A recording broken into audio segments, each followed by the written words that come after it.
Ongi etorri, urranditan zaudete. Erretrobiralei esker gaur egun IESa aski gaixotasun eramangarria da.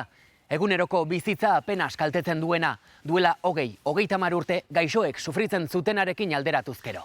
Orduan IESak sufrimendu fisikoa handia eta ia kasu guztietan eriotza zekarkielako. Lehen, duela urte batzuk 20 pilula ere hartu behar ziren. Bai, eta lehen, hoxe, jendea hiltzen zen medikazioarekin, karo. Baina ez zegoen besterik, gaur pilula bakarrarekin nahiko zuta. Halere estigma ez da desagertu. Inor gutxik esaten du gaixo dagoela, gizarteak estigmatuko duelakoan. Batez ere, lan publikotan dabiltzanak. Jendeari zaila egiten zaio aurpegia ematea, nahiz eta arazo honekin bizitu.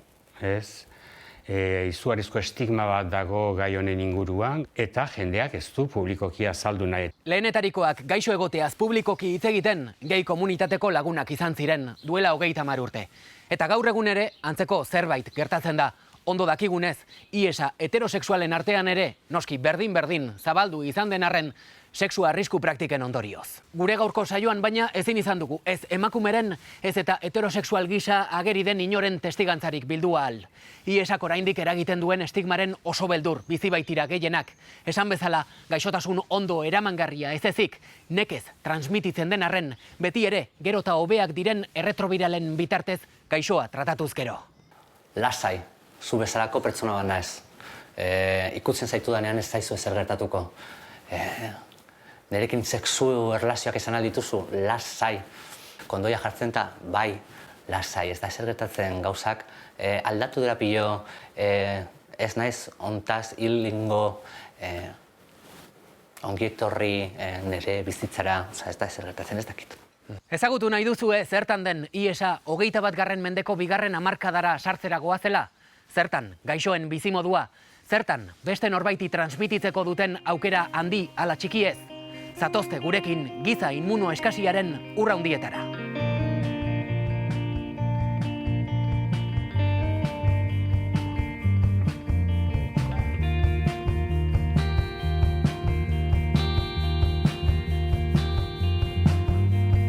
Corren caballos por este segundo, cálidos, desbocados, hay palmeras despeinadas, esperándote en la playa. Esan zidatenean, giban neukala, nik uste nun hile egin behar nintzala. Y aquellas noches embadurnadas, nuestras salivas como apagadas, las luces de la ciudad, con tan solo soplar. Nik esaten nun, bizpahiru urte eta agur. Nunca vimos los acantilados cuando dormíamos tan abrazados. Sin embargo, aquí estaban, eran los bordes de esta cama. Agur. Baina, zan nola izan. Porque no me acuesto junto a ti y te ayudo a romper todo lo que te hace mal.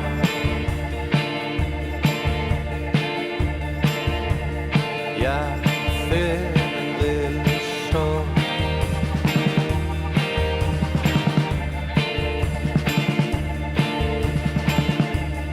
y hacer del sol nuestro hogar.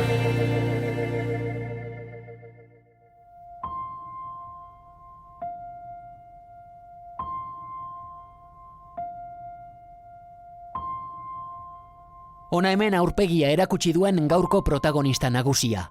Jon Koldo Vázquez, 39 urte ditu eta aktorea da. GIB izeneko birusa darama gorputz barruan duela 18 bat urte. Giza inmuno eskasiaren birusa. Botikaz borrukatu ezean, GIB birusak eragiten du IESa deitzen dugun gaixotasuna. Posible da beraz, birusa barruan eramatea eta gaixorik ez egotea. GIBaren aurpegia eta ez IESaren aurpegia. Gauza ezberdina dira, guri seropositibo egiten zaiguna da odol hartu eta odolean zenbat birusa dekogun eta zenbat defentsa ditugun ikustea. Horren arabera sailkatzen zaituzte. Daude A sailkapena, A1, A2, A3, horrek esan nahi du asintomatikoa zarela, ez duzula IESaren inguruko gaixotasun bat ere, eta A1-ean zaude defensa pilorekin, A2-an gutxiagorekin, holan. Gero B sailkapena dago, dela ez A, ez C, eta gero C-a dago, C-a deiala gaixotasunen bat eukidu zutenean, IESarekin erlazionatuako gaixotasunaren bat. Nik eukin eban bere garaian. Orduan, ja, balin baduzu hor jarraitzen duzu. Baina berez, defentsa ditu superaltu eta indetektablea naiz.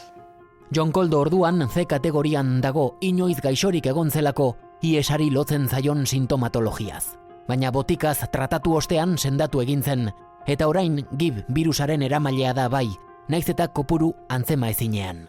C3 kategorian dago zehatz esan da. Hoiz, indetektablea zarenean, hau da, odolan virusik ezin dizutenan detektatu, orain badakigu seropositibok ezin dugula transmititu infekzioa. Berez, horrek entzen dugu karga izugarria, estigmaren karga pilo izugarria, ni beti arduratu egin naiz ez, hostiaz, norbaiti transmitatu egin diot,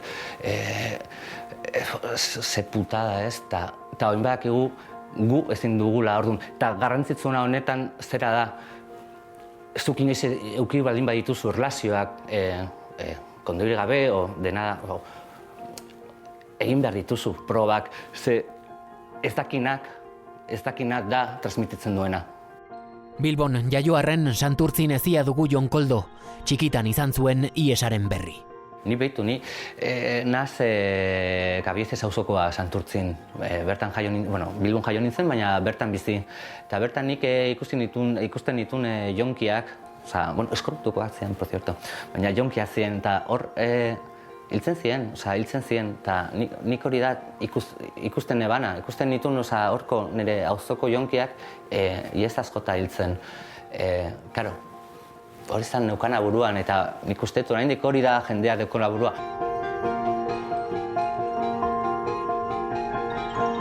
Jendeak uste du, oraindik dela jonkien kontu bat, jeringilekin eta ez, jendeak pentsatzen du oraindik bakarrik homosexualen gauza bat dela.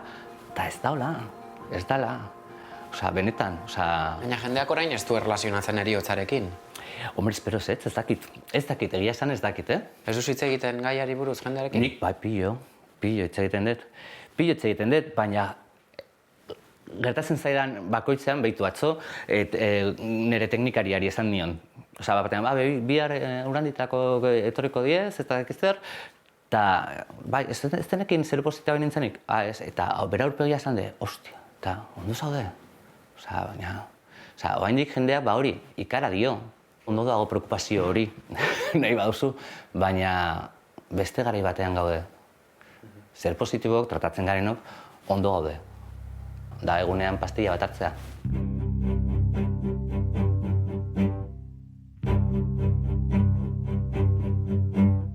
Zure gaztaroan hitz egiten zen asko IESari buruz? Bai, hitz egiten gendun. Bai, eta gainera ni naiz kolektibo batena, ez? Zinean, asko hitz egin da horri buruz. Baina gero pertsona txoak, zanet. Gero parrandazoa, zedaten duzu, eta azten dituzu gauza guztiak, eta ez dakit. Batzuk, pertsona arduraduna daude, arduragabeak daude bebai, eta ni arduragabe bat izan nintzen, ez dakit. Ezke, informazioa bat zegoen eta hitz egiten genuen, eta baina ez da erraza.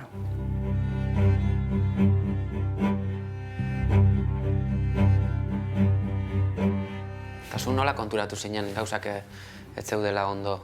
Ni New Yorken negoen, oporretan, lagun batekin, Aitziber, eta bertan ningoela, orban batzuk atea zitzaizkidan gorputzen, bazalean, hola, eta hoize, ni banekin, hoxe, ondori gabe txortan egin izan nula, orduan nik banekin zer zegoela hor, nekin zer, baina nik ja esaten nun hostia hau.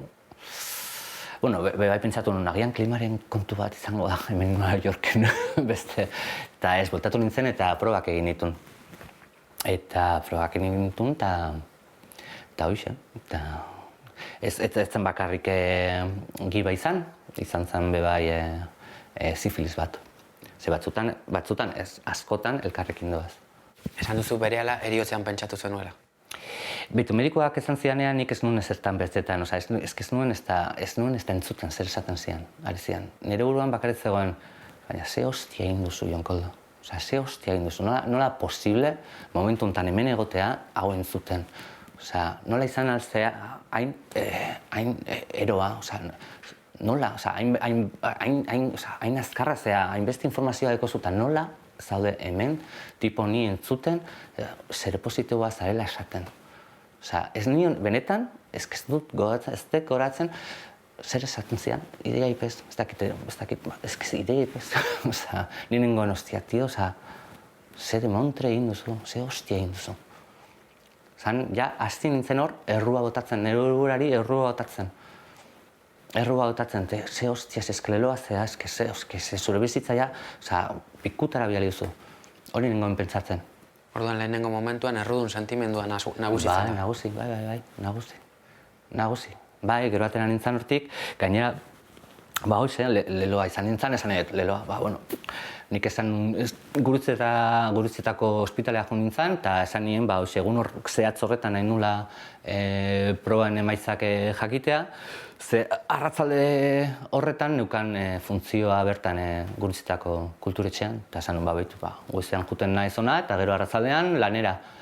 Eta, karo, hor nengoen bapaten, bakarrik, ez nekin lan utzi, etxera jun, enekin egia esan zer egin, eta hoxe, nigoratzen dut, hoxe, atera nintzela, bertatik, eta saiatu nintzen leku bat topetan, jenderik gabeko leku bat, eta hor, hoxe, negarrez hasi nintzen, bitxobola baten modun hor, negarrez, eta negarraia eta sotina eta juntzenen, erabaki nun ama deitzea.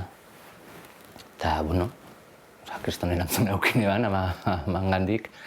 Berak esan zidan, esan nion negarrez, behitu ama hau gertatu da, zer positiboa naiz, hau esan diate. Eta amak esan zidan, haizu behitu lasai emaitzi, gauzak aldatu dira, ez da lehen modukoa. Hori esan zidana, kriston erantzuna, nik gero bai pentsatzen dut ostia, gero urteekin pentsatu dut ostia, ama, telefonoz, hau entzutea, gero, ezkigoko zuen telefonoa eta nola gongo zen, Andra hoi, nola gongo zen nire ama.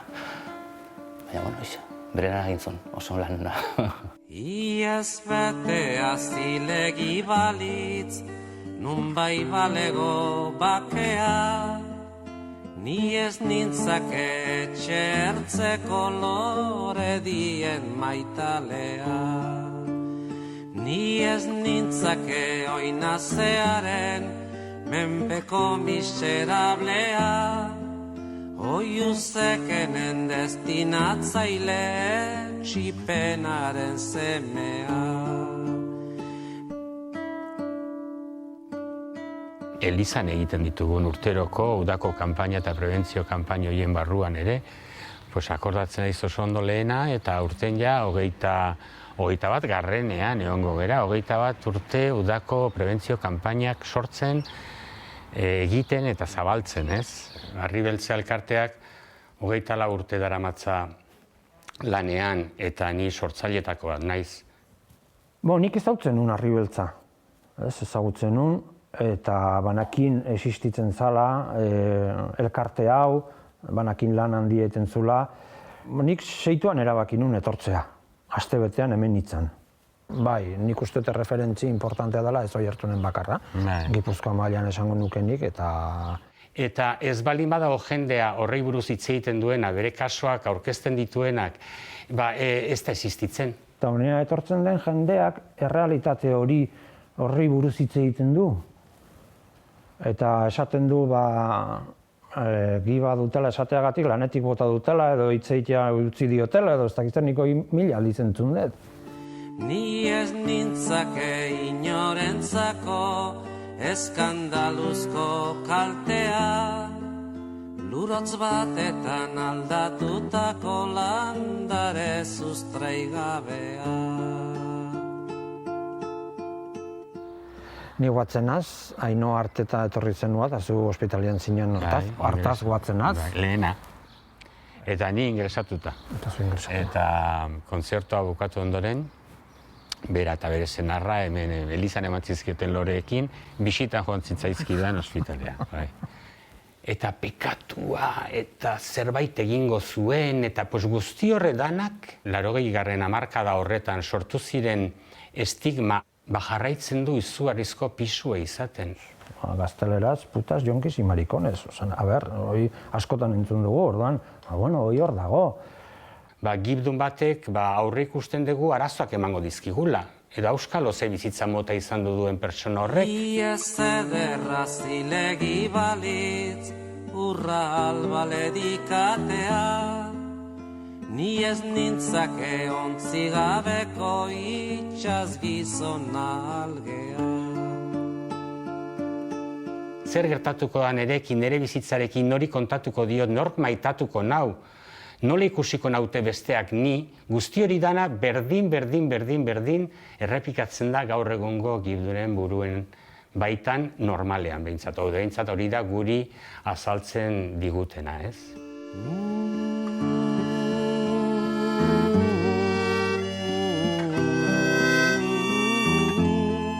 Nere bizitza sexuala akabo. Ni izango aldut bizitza sexuali gehiago, nork maitatuko nau ni.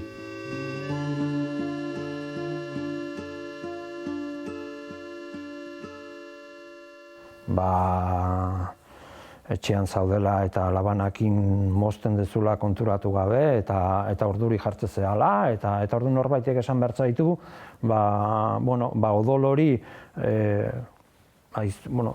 gorputzetik ateatzen denean, eta kontaktu hartzen duenean, haizeakin eta besteakin hiltzen dela birusa, eta hori jakin behar dezu, leku bat behar dezu, nun informazio hori jasoko dezun, ez bakarra telebista edo eguntegia edo baizik eta nun landuin behar den hori, igual 10 aldiz esan behar dizute sinisteko ala dela. Ni testatua izan du nintzen estatu batuetan, Manhattanen bizi nintzalarik, eta han, garai hartan, milaka persona ginen kondizio benetan, eta han akordatzen naizena da gizarte zibil bat oso ondo antolatua. Behar nuna, familian ezin nun topatu, etzen egokia, ez? Orduan, handik kanpoa topatu nun, eta hemen, kasu honetan, nik Arribeltzan topatu nun babes hori. Zure bizipenen bitartez eta dakizunaren bitartez badauzkan zalantza vital horiek baretzen eta lasaitzen, ez? Hortzetako zepiloekin odola odatzen dezula eta gero zure bikotea joten bada eta zepilo horrekin garbitzen badu ez dela ezer pasatzen. Angustia hori, ez? Ansietateak pasatzen dituzula, angustia pasatzen dituzula besteak, eta zure onduan badagola beste bat gauza bera bizitzen duna. Osakidetzak izango duela parte bat bere osasun arlo horretan, eta da tratamentuak, bere medikua, zaintza guzti hori dana, eta beste arlo guzti horretan, psikoemozional, psikosozial, alde guzti horretan, hor egon gintezkela gu. Eta gu edukiko gaitula hor beti. Eta gure terapia espezialak hor daudela, terapeutak hor daudela, terapia grupalak hor daudela, eta ez dela bakarrik egongo lan hori egiteko. Orduan, ja etzeain martzianoa, badauzu bezalako beste martziano bat onduan. Horrek asko lasaitzen du, asko laguntzen du. Ateratzen dire ja, motxila pixka bat arinduarekin. Gaixotasuna bakardadean jende askok bizidula. Hoi da nere susmoa. Ni ez naiz instituzioko osakidetzako langile bat. Ni naiz pare bat, bolondrez bat gaina. Orduan parekotasun horren elkarrizketak asko lasaitzen die. Nik hasi urte betian negar egunero egiten.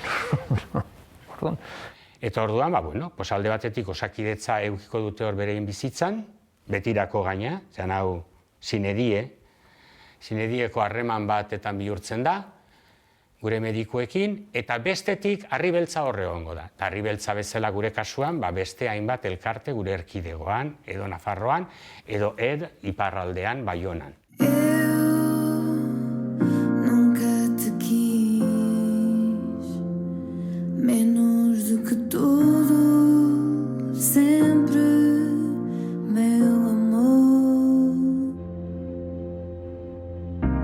Eta ez bakarrik esan nien bebai, hoxe nire amorante eta maitale guzti, nire buruan nitun hainbat pertsonei esateko behitu hau egin genuen, baina lasai. Ez genuen erokerik egin eta zu lasai egon, baina behitu. Hau agertuko da egunkarian, ez astoratu. Zerrenda oso luzea zen? Bai, beti, ez dakit, bueno. Sedução também és feliz. Leva-me juro sempre pelo teu valor. São as flores o meu lugar. Agora que não estás, rego eu o teu jardim. Agora que não estás,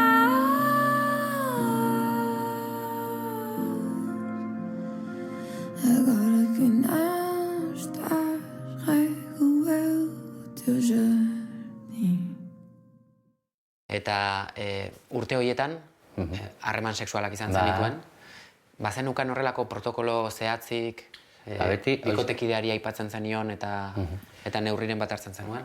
Hombre, beti neurriak hartu behar dira, eta beti, eta klaro, hoize esan kontua, gero, bikoteen kontua eta noiz esaten diozun pertsona bati, noiz ez zenbat harreman sexual izan dituzu esan arte, lehengo harremanean esan behar baldin baduzu, edo nik esaten neban, bakoitzarekin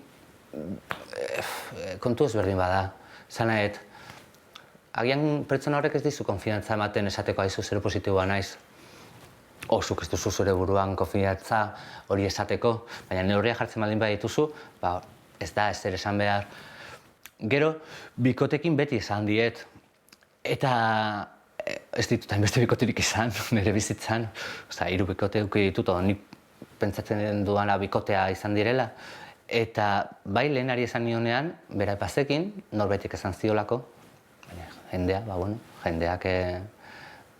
preokupatzen da, eta niri normal iruditu zitzaidan, haien laguniak esan zioten aizu behitu, bakizu Jon Koldo zer positiboa dela, kontu zibil ez dakizu, behitu, haien kontua, horrela da bizitzan, esan eget. Gero bikotekin beti hartu dut, beti izan diet, eta ez zaite, behin gertatu zitzaidan,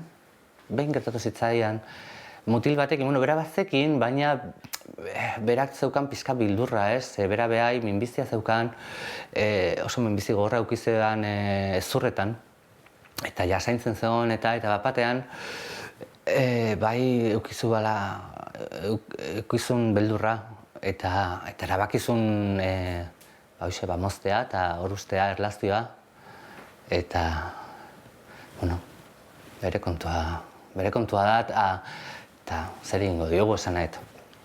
Eta gau bateko harremanetan, zeintzuk ziren hartzen zenituen neurriak? Kontuia jarri, horiak kontua.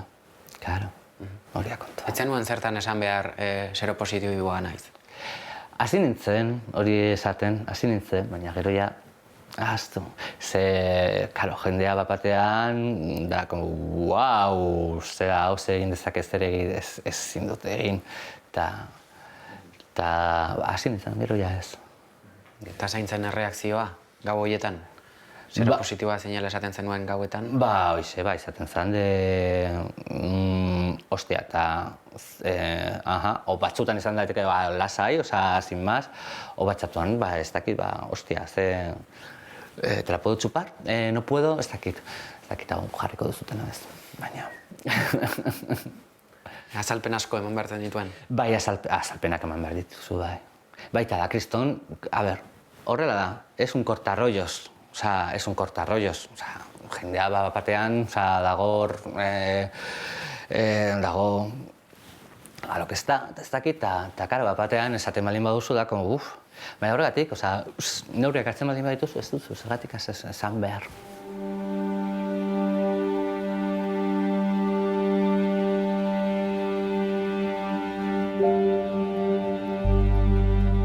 Non eta nola kutsatu zinen, hori jakitea obsesio bihurtzen da edo ez? Ez, berdin, batzuei bai, pertsona batzuek jakin nahi duten norekin hartu zuten eta nor transmititu zion, eta nola, eta niri ez berdin jat. Esan nahi dut, berdin jat, nik ez ditut erroduna bilatzen, ez ditut erroduna bilatzen, eta gainera, jendeak hori argi eduki behar du. Zuk zeure osasunaren, berriz hasiko naz, zu zeure osasunaren arduradun bakarra zara. Zu zeu, esan edet, ez jarri beste ongan hor ardura. Zurea da, zure kontua da kondoia jartzea. Zure ardura bakarra da. Zaindu zaitez, zeu. Ez jarri beste hori edo zer gauza, zure kontua da. Eta hori oso garrantzitsua da. Batez ere hori, zure burua maiten baldin baduzu, jarri zazu. Eta gero zeu gertatzen baldin bada, aizu, zure kontua izan da. Zeure kontua izan da, ez duzula kondoia jarri. Ez duzula, konfidantza kontu bada, bai, klaro, nola ez, baina, aizu, ez dakit. Eta zergatik neurriak hartu, zuk ezin baldin baduzu inorri infektatu? Hombre, baina ezke beste niri ere infektatu aldiate. Agian orain normaltasunez ari naz eta jendeak izango du, ez da zer gertatzen, venga, guazen danak txortan egitea, ez kondori gabe txortan egitea, eta... Ez,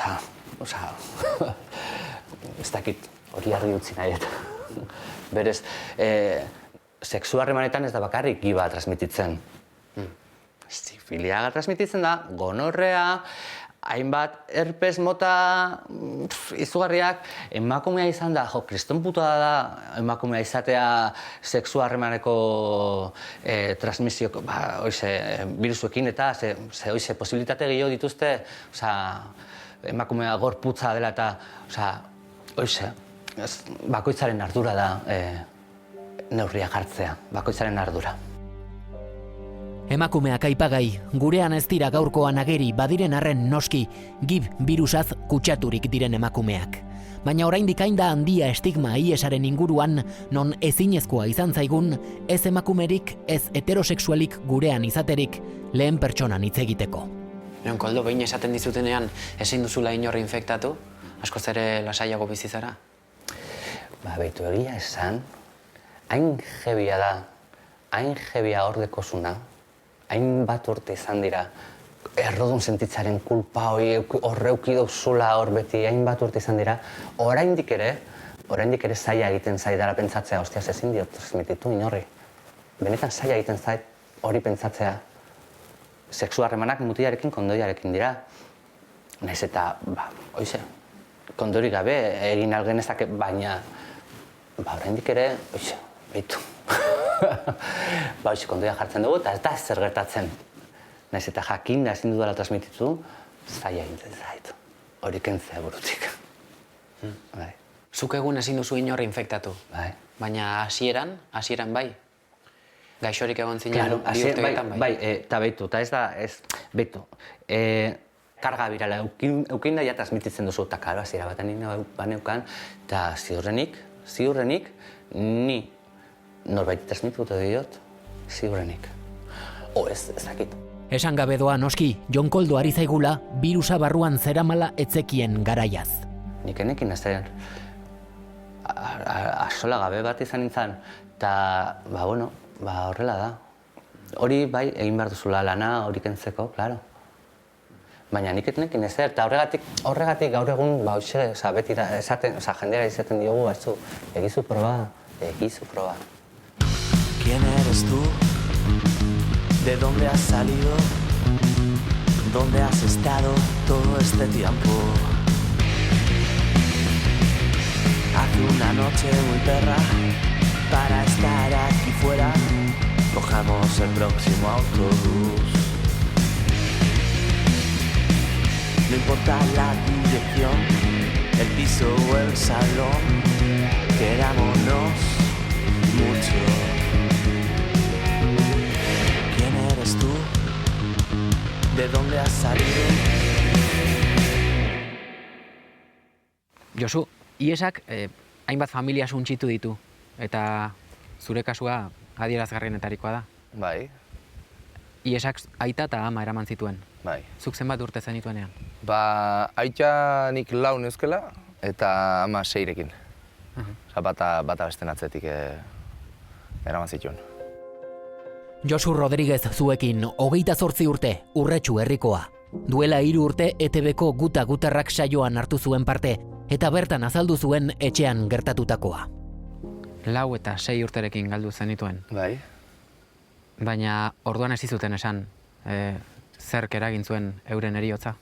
Ez, nik, ustete urtetan, nik esango nuke igual behar badaia 18 urte eukiko nitula, benetan nik galdetu nunen, ze gertau zen. Igual ordura arte ez dakit ez neon prest, edo ez nahi jakin. Igual ignorantzia hortan bizi nintzen, ez? Bai jende galdetzen zula eta nik enun ezer esaten. Enunala hitz egin edo lako zerbait esaten nun, listo horraino. Nola izan zen? Ize bat osabarekin eseri zinen galderak egin zenizkien? Claro, irista momentu bat esatezuna, ja, baukete jakin mina ze gertau zen, ez? Kalen entzuten duzu jendek esaten du lau, bestea, eta hainbat bertsio. Drogan asuntua, kantzerra, ez dakit horre inguru hortan, eta ja, astentzea bentsatzen, ze gertau da, nahi jakin, nire guraso dira. Eta horre, hori galdetzezu, eta azkenen esaten izute, Iesak eraginda hiltziala. Eta behin, jakinda gurasoei zer gertatu zitzaien? Bai. Esan ahal izan zenuen normaltasun osoz, errastasunez, gurasoen gaixotasuna zein izan zen? Bai eta ez. Nik ez dut inoiz arazoik euki esateko edo gaian ingurun hitz egiteko, baina olako gaiak atatzea dituzunen jendea txikititen da. Edo lastima sentitzen du, edo pena, edo behitu ze gertau zaien. Eta uste horrek beste buelta bat ere baukela. Edo hartu lehigezu negatiboki, edo hartu lehigezu positiboki, eta esan, hemen nago, ondo nago, sano nago, aurre ez. Saiatu zara jakiten ze momentutan transmititu zieten Iesa zure gurasoei? Bai, galdetu nun eta egon ginean, eta baina ez dakie. Ez dakie zeinek hartuzun nola, ez dira iristen, ez dakite. Badakite sexu arrisku praktiken ondorioz izan zela? Hori da. Baina hortik aurrera etzen jakin, edo etzuten eurek ez da jakin zeinek nola. Eta eurek zen momentutan jabetu ziren gaixotasunaz? Hori badakizu? Berandu, gaizki zeudenen, ez?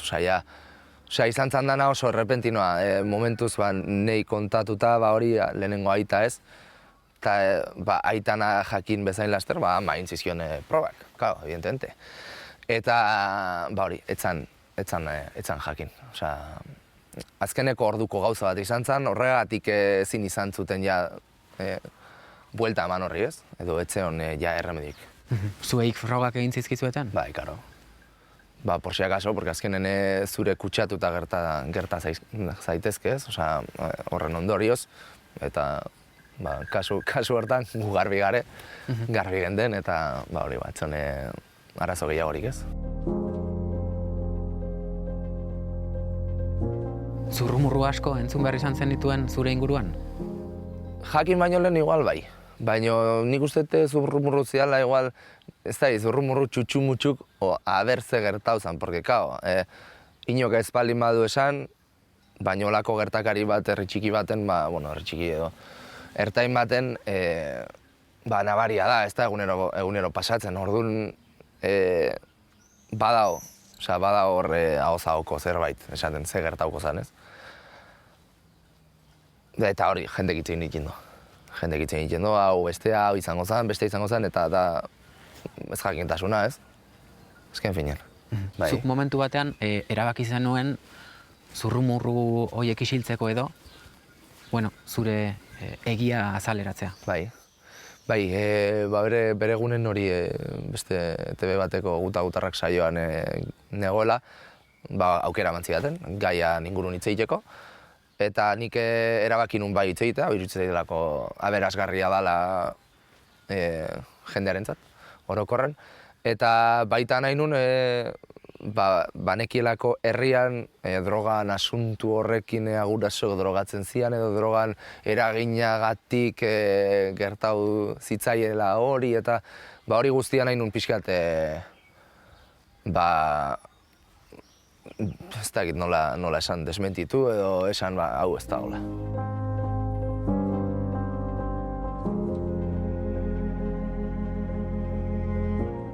Esan duzu, hasiera batean, errudun sentimendua nagusi izan dela. Bai.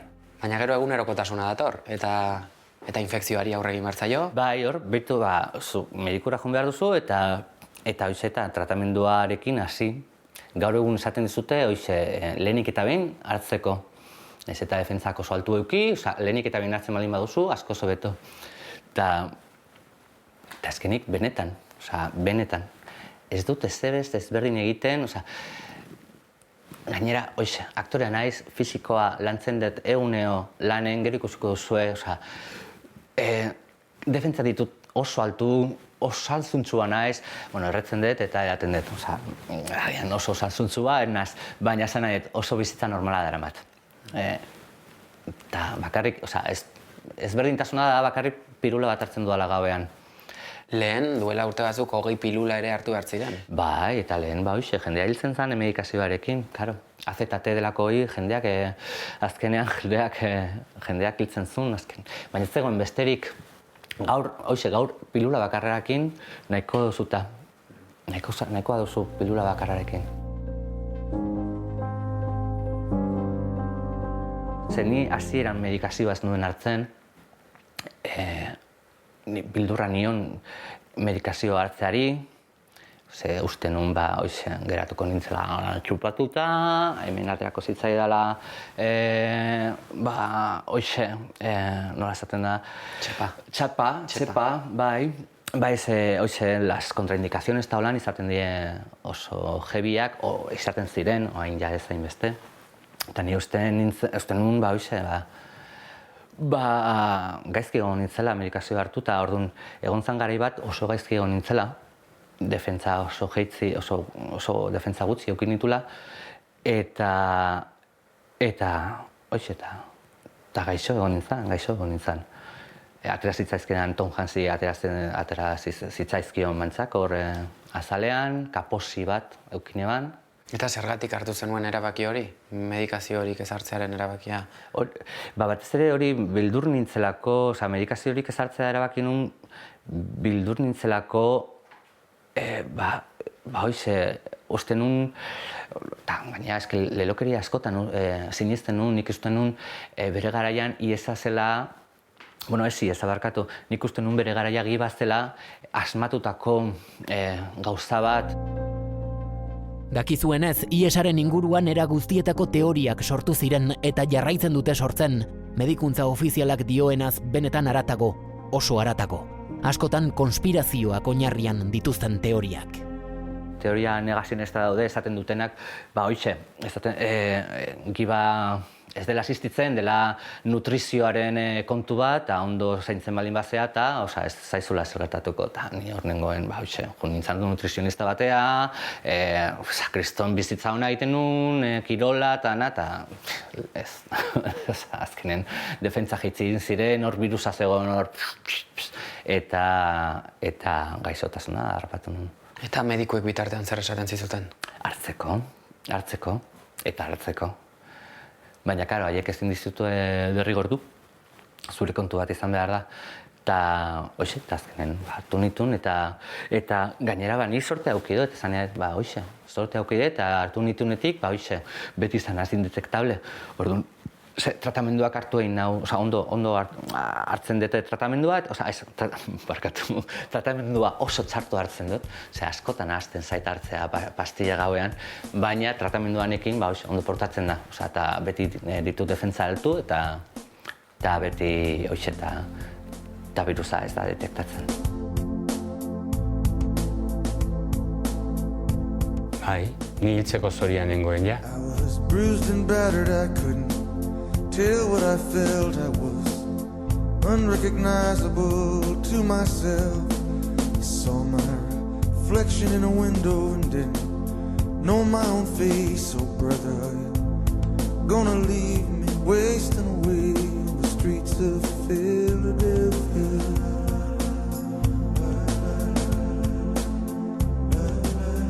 Antirretrobiralak hasi nintzanean, ez da gizema ziren pilo bat. Eta gainean, akordatzen naiz oso ondo garai hartan gutako asko, ja oso gezki geunden, oso gaixorik, ja. Eta orduan, antirretrobiralak ez genituen ez da tolerature egiten, ez ba,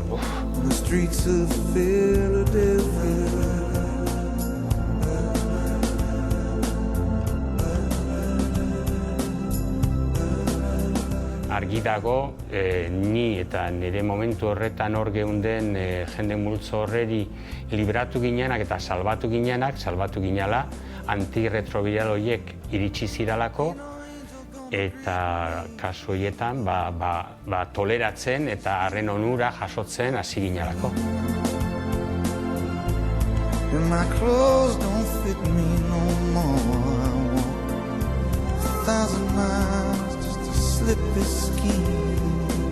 Antirretroviralak iritsi ziranean, esaten ziguten, hauek bai, hauek dire onak. Baina, klaro, jende asko zegoen ja pastilitisaren kontra. Eta jende askok beldurra zaukan, ez gendun erabat argi ontzat etortzen zan hori benetan ona izango zanala, ez? Nire kasuan, ni akordatzen naiz, ni baiezkoa emanatzen zuen, proposatzen dira zuen guztia, ja oso gezki nengoelako, ja ez zidan geratzen, ez naukan euskarririk ja gehiago, ezan hori edo ezerre.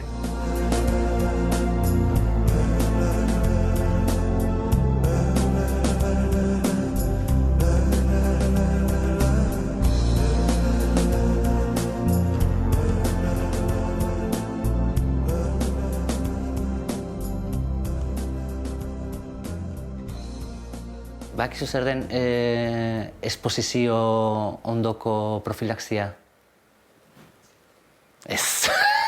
Baitu, gaur egun norbaitekin txortan egiten baldin baduzu eta uste baduzu giba transmitzeko aukera duzula, kondoia apurtu egin zaizulako, edozein gauzagatik junaltzea ospitalera, eta bertan tratamendu bat emango dizute, eta horrekin giba transmititzeko aukerak 180 batean murrizten dira.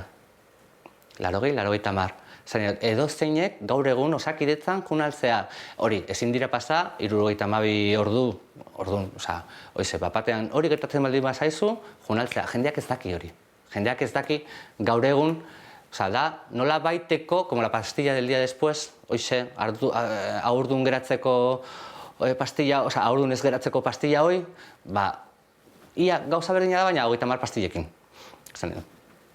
Gauza horiek egon badaude, jendeak ez daki. Hace un día soleado. Una suave brisa refresca la mañana. La notáis. Estamos en Nueva York. Abril del 2001. Niretzat, hau da nolabait armairutik berriz ateatzea. Ni bere garaian, egin izan behar nun, kriston esfortzua jendeari esateko, aizue, beitu, ez zaizkit neska gustatzen. Ez ditu gustoko, mutila gustoko ditut. Kriston esfortzua egin izan behar nu bere garaian. Orain, berriz kriston esfortzu bat egin izan behar dut esateko, aizue, zere positiboa naiz. Eta ez da zer gertatzen. Iesaren armairu bat dago orduan. Tabu bat delako. Bai. Tabua da, jendeak ez du hitz egiten horri buruz, eta ez du esan nahi. Xerofobia existitzen dela esango zenuke? Bai, karo. Bai. Xerofobia badago. Beitu, ligatzeko aplikazioetan, badaude aplikazio batzuk, non jarri dezakezun zer positiboa zaren, o ez zaren. Hori bakoitzaren kontua da. Eta esan aldezu, zer positiboek gutxio Ligatzen duzuela. Ligatzen dugula. Nik ez du jartzen, esateako. Zergatik saltako jarrikoet. Estaba con el ciber, subiendo las gradas, viéndolo todo. Y también fui al baño porque soy una persona de ir mucho al baño. Y recuerdo que en el baño fue donde descubrí que tenía todo el cuerpo repleto de manchas. Militanteek bakarrik jartzen diozue aurpegia. IESaren aktivista eta militante izateak zer suposatzen du? Claro, ni berez ez naz militantea. Ni aktore banaz, bapatean, nire bizitza, niri asko gustatzen dira hitz egitea, pilo bat, eta neure buruari buruz balin bada, gero eta gehiago, kristonegoa deko, eta aktorea naz, orduan, behitu, baina, karo, bapatean militante bihurtu naz, honi buruz hitz egiten dudalako, eta, karo, horrek, informazio gehiago hartzera behartu egin nau, itzegin behar dut, ondo itzegin behar dut gauzei buruz, zen nire mesua garrantzitsua da nire mesua zein dan. Orduan, ni nire mesua bialtzeko, nik hainbat erakundeekin itzegin izan behar dut leheno. Eta esan nahi zue behitu, etorri zaitezte mesedez antzezlana ikustea, ea mesua ona den ikusteko. Ze agian, agian hankasartzea hundia indezaket ez dakit nola. Eta Hoxe, bapaten militante bihurtu naz. Fíjate, o 2 semanas más tarde estaba en el hospital de Cruces esperando los resultados. Duela 3 urte estreinatu zuen Jon Koldok bera autore dugun positibo izeneko antzezlana. Barruak ustutzeko ariketa artistiko ederra. Eta birusari aurpegia jartzeko prest baldin bazaude, zergatik uste duzu daukazula erraztasun hori? Ze gazteen artean eta emakumezkoen artean adibidez ez dugu horrelakorik aurkitu. Ez da, nire lagunen artean oso zaila da, kriston estigma dago, nik aktorea naizelako, eta behitu nik jakin nunetik, orain dela urte pilo, 15 urte, 16 urte jaztak izen bat, ni banekin zeo zer egin behar nola entzerkian honen inguruan. Baina nire bildurran nitun. Baina horiek ja gainditu ditudanean, argi neukan nik aktorea izan da jendeak entzuten nau. Ni antzoki batera noa eta ditut 400 pertsona, 200, 20 pertsona niri entzuten, nik esaten duana entzuten. Eta horretaz aprobetxatu naz. Eta bebai hoxe, kriston morroa dekot esan nahi, ez dekot arazorik jendearen aurrean hitz egiteko eta horregatik berdin jat. Categoría A, infección aguda, asintomática o LPG. Jon Kepa, noiztik ezagutzen duzu Jon Koldo? Jon Koldo 2008an hasi zen lanean gurekin, orduzkeroztik ona. Eta, denbora asko eman du elkarrekin. 10 urte, gutxi gara bera. Bai. Zuekin lanean hasi zenean, orduan esan zizuen seropositiboa zanik? Bai, bera etorri zen, azalduz, bada espadan gu bageneukan inongo arazorik edo, bintzat gu jakinaren gainean egoteko. Jon Koldok berak esaten du bere kezka nagusietako bat, zala, infekzioagatik ez ote zuen lana galduko. Karo, asuntua da, arriskua edo bera daukana, gehien bat. Bera zan infektatua zana edo zen gauzagaz, eta bakunak eta olako gauzak ematerak orduan edo hartzerak orduan, beti kontutan izan beharko zegoen, zer hartzen zegoen berak. Orduan beti gertatzen zaigu, eta gertatzen zaigu oraindik ere, kanpora guazenean, arazo larriena daukana beti da moskituekin. Askotan joan gara oso urrutira, Karibera edo Asiara, eta orduan alako lekuetan moskitu ezberdina direnez, bintzat edozin zaztadakin berari jartzen zaio oso onditutak eta beti larritzen da horregaitik gehien bat. De verdad, estaba súper acojonado, cometí un gran error que fue meterme en internet y leer las contraindicaciones de las pastillas. Ni esaten dut, ostia, ze egiten nahi naz, ni, aktore moduan, jendeari esaten nahi zue, behitu, zer positiboa naz. Pentsatzen da, ostia, agian, lana galduko dut. gaur egun, hori, mainstreamean lan egiteko, telebistan lan egiteko, eta, ostia, egiten ari naz. Baina behitu, nik uste, egiten ari naizen lana, oain zurekin izketan, garrantzitsuagoa da, aktore gisa lan egitea baino. Nik uste lan polita egiten ari naizela urrengo generazio entzat.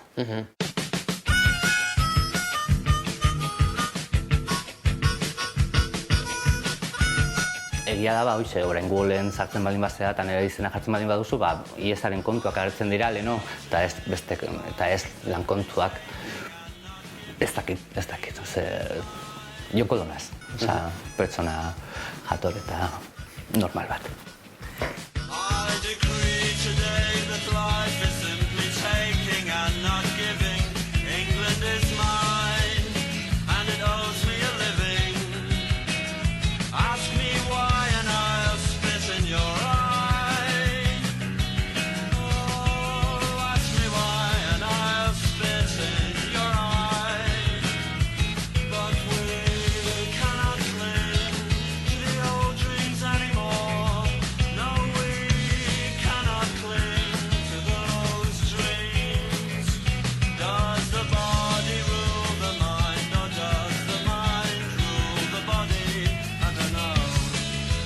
Positibo antzeslanak, zertan uste duzu aldatu duela Jon Koldo? Nik uste dut orain sentitzen dela askoz be askeago. Askeago zentzu horretan egin duelako nik uste dut bere buruan zeukan idei bat aspaldikoa, eta nik uste dut bebai harro sentitzen dela nolabait. Eta berak nik uste dut bere aldetik sentitzen du aurre pausu bat eman duela, eta beste batzuei harro edo normal sentitzeko aukera eman diela.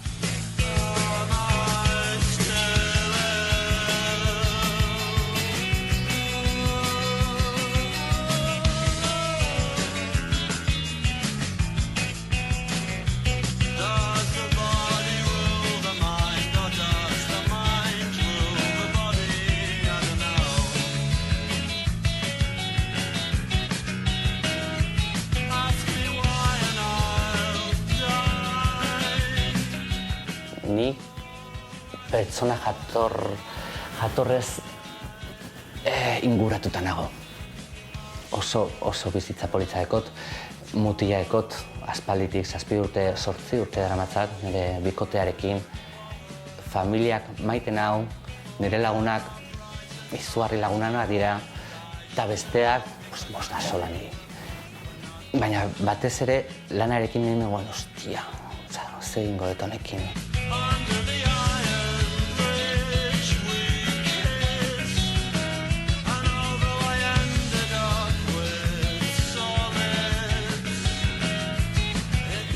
Lana galduko dut honekin, baina behitu, badau. Eta pasote da, eta niretzat da garrantzitsuena, eta pasote da jendeak gero antzerlan ikusten ostean jendeak zer esaten dizu. Pasote da mezu hori jasotzea eta esatea ostean ditu, nik ezin dut hori, ezin dut hitzetan jarri zuk esaten ari duzuna, eta mi esker, eta hori entzutea, hori jasotzea da, betetzen zaitu izugarri.